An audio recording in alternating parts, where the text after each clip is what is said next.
शांति।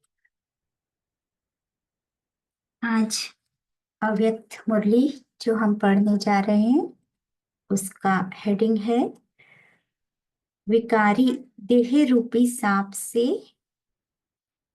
विकारी देह रूपी सांप से सारी कमाई खत्म। विकारी देह रूपी सांप से सारी कमाई खत्म। अव्यक्त मुरली की डेट है 26 अक्टूबर 75। 26 अक्टूबर 75।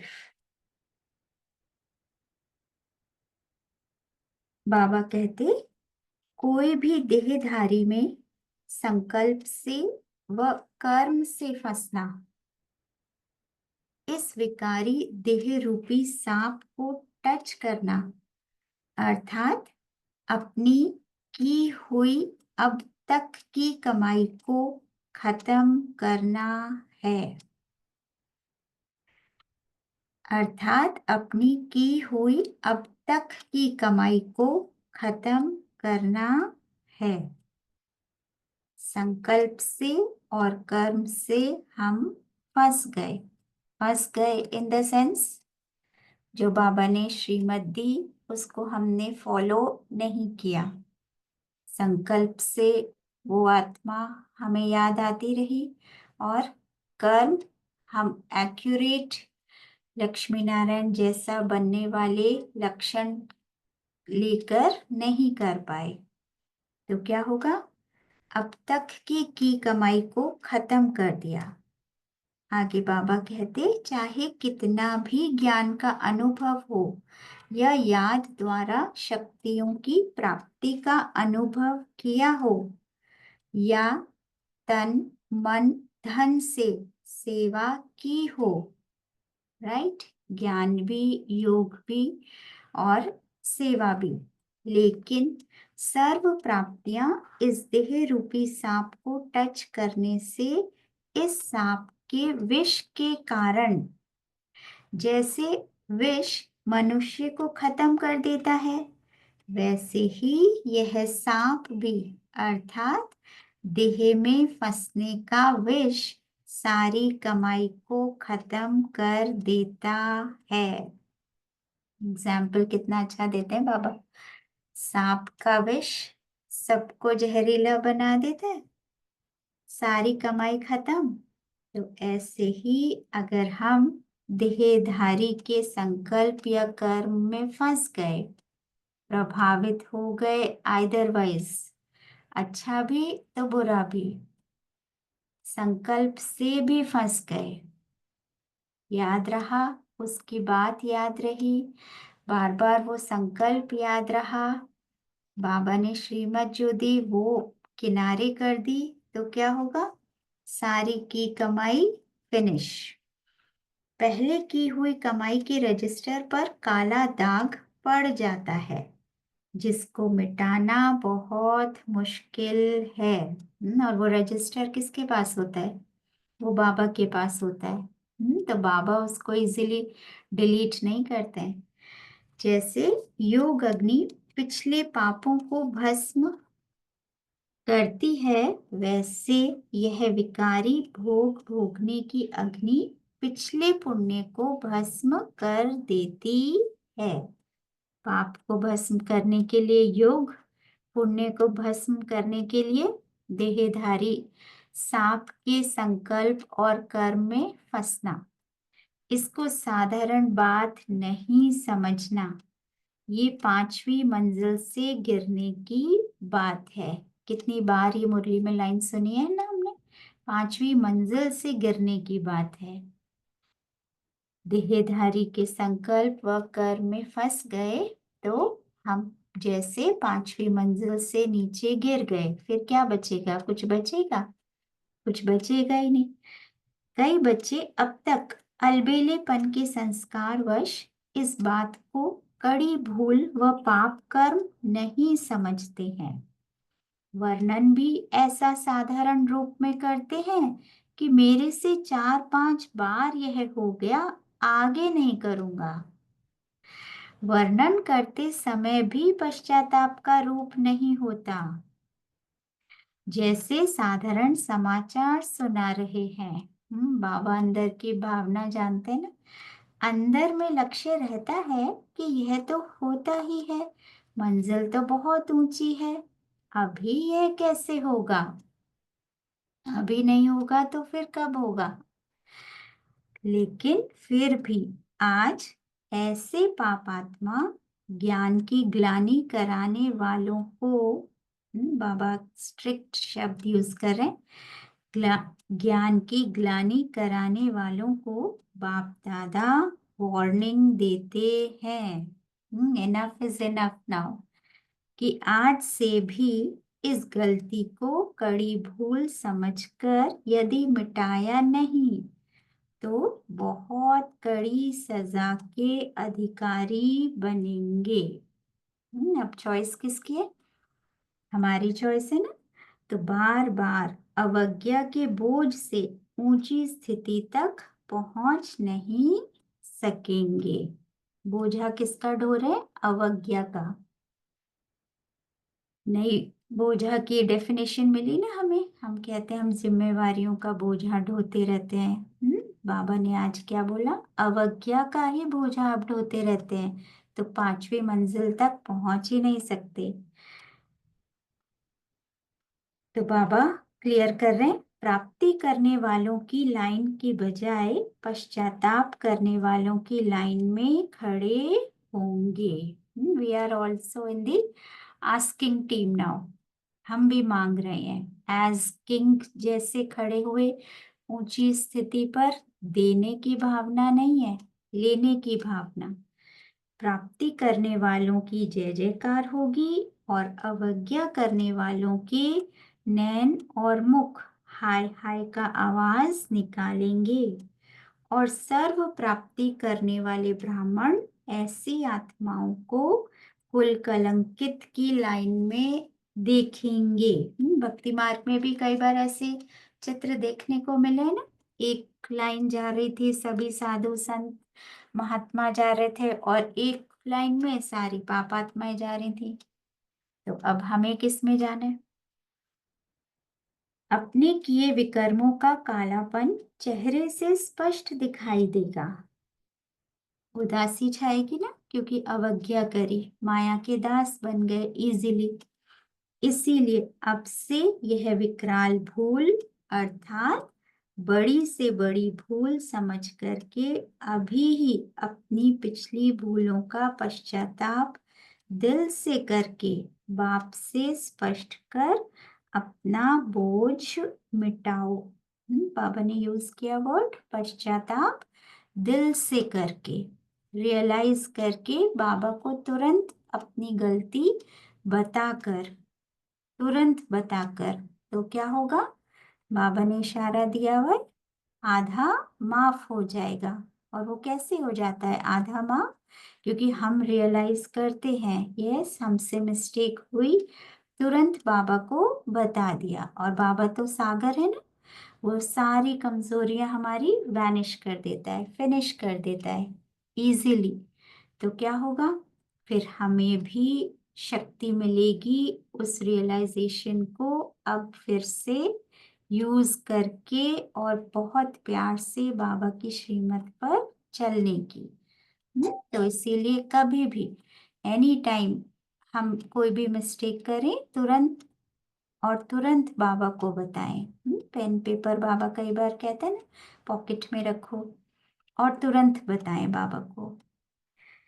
तो दिल से करके बाप से स्पष्ट कर अपना बोझ मिटाओ। बाप से कैसे स्पष्ट करेंगे? बाबा से उस मुरली में, उस दिन की मुरली में इशारा जरूर मिलता है, जरूर मिलता है। चाहे आपको स्लोगन में ही मिल जाएगा, लास्ट तक पहुंचेंगे आपको लगेगा यस ये इशारा मेरे लिए ही था। तो तुरंत उस इशारे को पकड़े और रेक्टिफाई करें।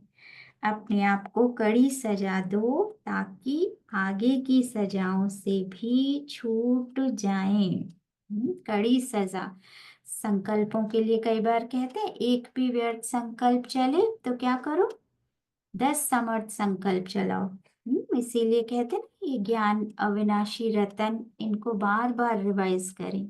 बार बार रिवाइज करेंगे तो क्या होगा, समय पर इनको यूज कर पाएंगे। तो एक व्यर्थ संकल्प चले, उसके अगेंस्ट तुरंत 10 मुरली की पॉइंट्स बोल दें। बोल सकते हैं ना, कोई भी 10 पॉइंट्स हम इजीली बोल सकते हैं। बाबा ने बोला, नम्रता से, प्यार से, मधुरता से सबसे बात करनी है। बहुत बहुत बहुत नम्रचित होकर रहना है।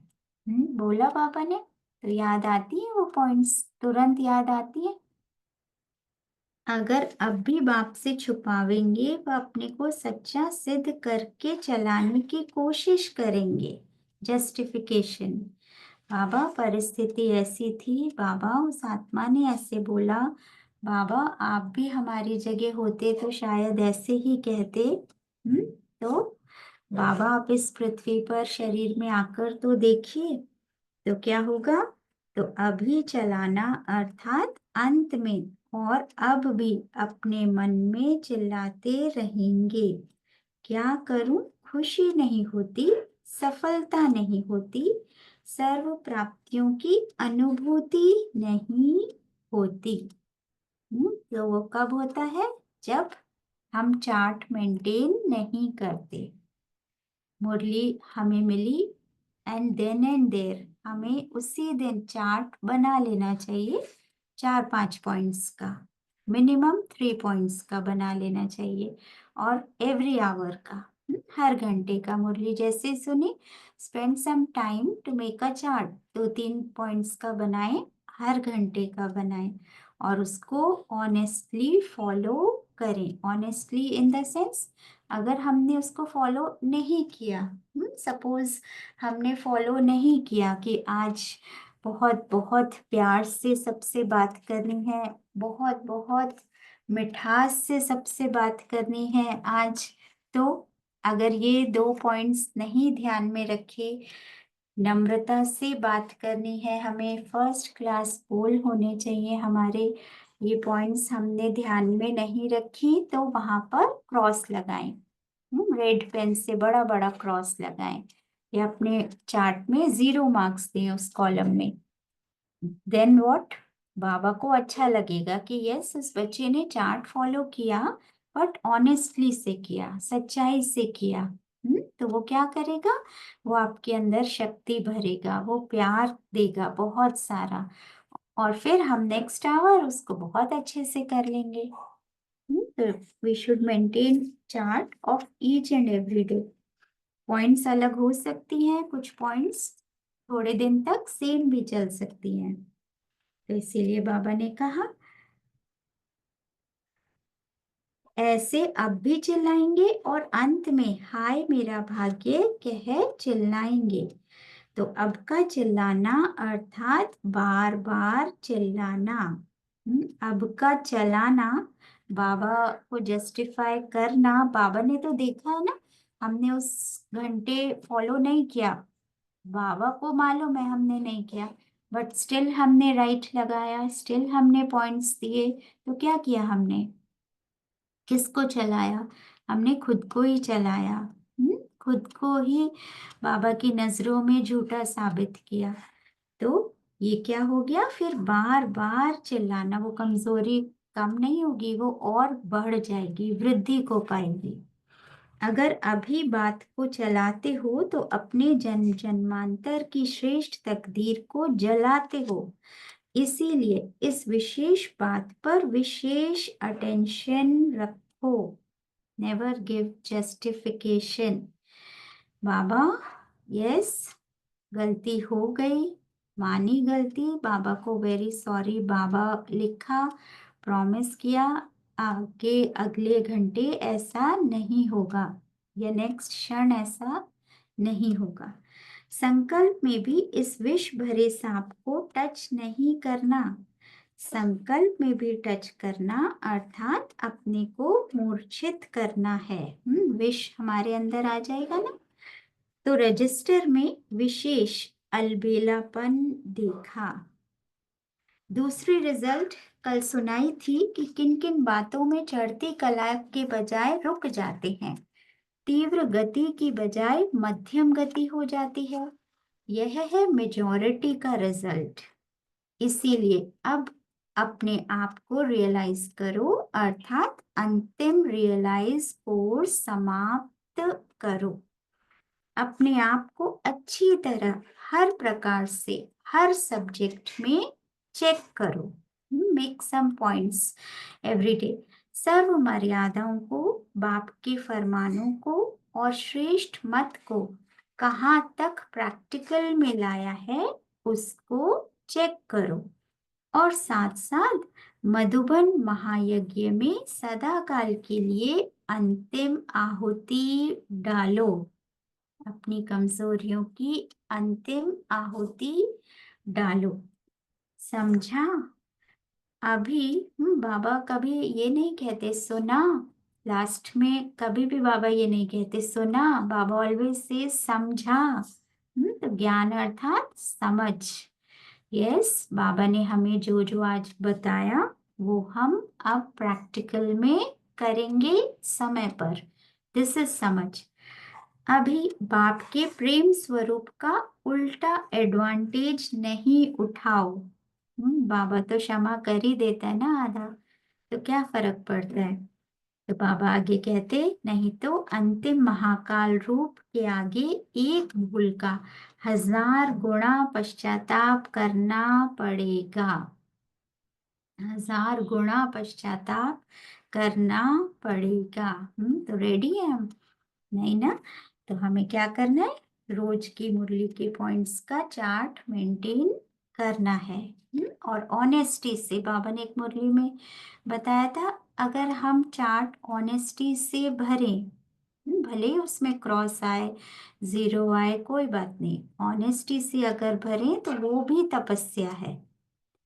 तो ऐसे इशारे से समझने वाले ब्राह्मण सो देवता, सर्व प्राप्ति के अधिकार प्राप्त करने वाले अधिकारी बच्चों को बाप दादा का याद प्यार और नमस्ते।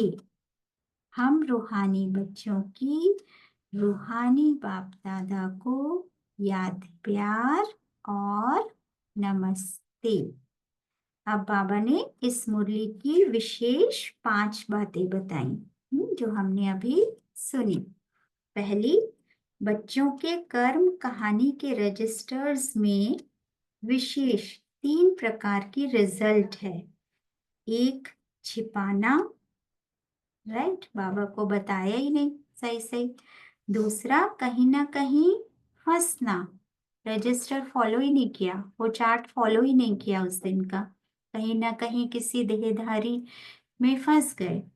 तीसरा, अलबेलेपन में बहाने बनाना, लिखा तो, पर बाबा से बोला, बाबा परिस्थिति ऐसी थी, उस आत्मा ने ऐसे बोला था, तो इसलिए ऐसे हुआ। तो पहला छिपाया, दूसरा कहीं ना कहीं फंस गए, फॉलो ही नहीं किया चार्ट, और तीसरा करा, चार्ट फॉलो करा पर साथ में बहाना भी दिया बाबा को। सेकंड, अभी अपने से हुई भूल को सच सिद्ध करना, अर्थात बाप द्वारा जन्म जन्मांतर के लिए सर्व सिद्धियों की प्राप्ति से वंचित होना है। तो वो क्या करेंगे, वो कमजोरी, अपनी वीकनेस जो उनको रियलाइज ही नहीं हो रही है, उसको और इंक्रीज कर रहे हैं। फॉर एग्जाम्पल, मुरली सुनते हुए अगर हमारा ध्यान कहीं भटका, राइट, और हमने बाबा को रिपोर्ट नहीं करी ये बात, देन व्हाट विल हैपन, रोज मुरली में और ज्यादा भटकेगा, और ज्यादा भटकेगा। ये हमने एक बार प्रैक्टिकल क्लास में किया था। मुरली के लास्ट में सबने लिखा था कि कहाँ कहाँ हमारा ध्यान भटका, कहीं भटका तो कहाँ कहाँ भटका, ये भी लिखा और बाबा को लेटर दिया, to Shiv Baba, care of Brahma Baba, और नीचे अपना नाम और बाबा का मैजिक। फिर उसके बाद जब भी वो क्लास में आते थे, उनका कभी ध्यान नहीं भटकता था, कभी नहीं। क्योंकि बाबा को बता दिया, तभी की तभी बता दिया। तो इसीलिए बाबा कह रहे थर्ड पॉइंट में, कोई भी देहधारी में संकल्प से व कर्म से फंसना अर्थात अपनी की हुई अब तक की कमाई को खत्म करना है, केवल उस दिन की नहीं, अभी तक की अपनी की हुई कमाई को खत्म करना है। दिस इज सारे पुण्य भस्म करना। फिफ्थ पॉइंट, जैसे लक्ष्य स्पष्ट है वर्तमान संगम युगी फरिश्तेपन का और भविष्य देवता स्वरूप का, वैसे लक्षण भी स्पष्ट दिखाई देने चाहिए। तो इसको हम बहुत अच्छी रीति फॉलो करेंगे अब चार्ट मेंटेन करके सच्चाई से, और बाबा को रोज देंगे। अच्छा, ओम शांति।